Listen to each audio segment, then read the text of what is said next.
But the next element of graphics design we'll be looking at is typography. So this is critically important as it can greatly affect the design's message. So fonts are of different weights, you must understand. Weights, which means they're bold, either regular or light, combined with varied sizing, colors, and spacing can add power to the concept the designer is trying to communicate. What am I saying? We're talking about typography. Typography, this has to do with the text being used in a design. The text in the design is what is called font.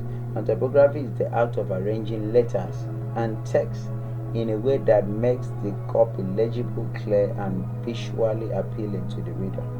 So that's typography for you, arranging letters, arranging those texts in a way that is visually appealing. So when we're talking about typography, the first thing we talk about is typeface. Typeface, as you can see here, is the entire family of fonts that's of different weights. So for instance, we have a vertical here, we have the font, we have the vertical regular, a vertical oblique, a vertical light oblique, a vertical bold oblique. This has to do with the typeface kind of font that is being used. So typeface is broken into fonts, different type of fonts of different weight, regular and light. Okay, that's what typography. That typography, we have space.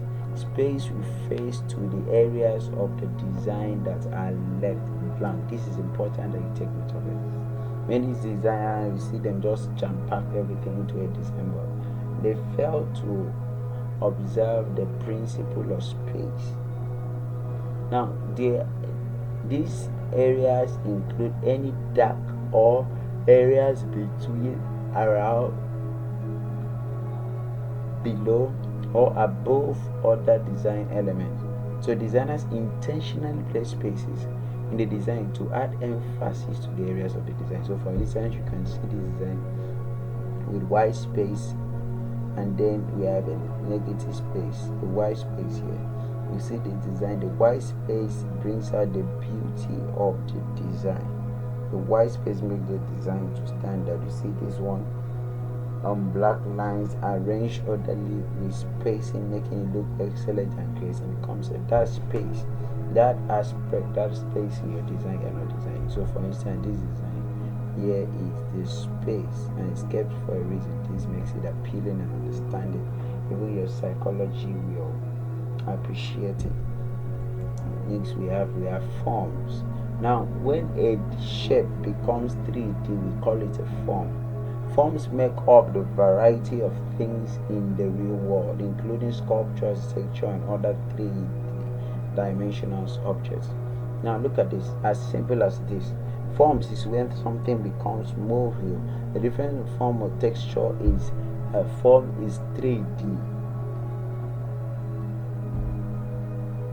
So when we are talking about the sculpture, that's the structure of an object, 3D, that's why it's called 3D. We're talking about the structure of an object. It is the form of that object. You can see the structure, the ball here, the red ball here, makes up its form, making it outstanding. That's why it has to do with, look at, forms are made of a variety of things in the real world, including sculpture. So that sculpture of the object makes up its form. So the texture conveys what the subject feels. Do you understand? Whether it is hard, soft, or rough. So if you convey these feelings, then it is a texture. Do you understand? What a form has to do with is visual perception of the surface. Visual perception, that's the feeling is give, not the smoothness, roughness. So you can call form the shape, the realistic shape of an object. It is how it looks to the eye. Do you understand? Make it look real through the shadow, through the flat surface. That's form. You will always see that, including the form. The shadow, the light effect makes the form of the object. I hope you understand. Now we move to images, and I'm going to stop here for a next video so you understand this better.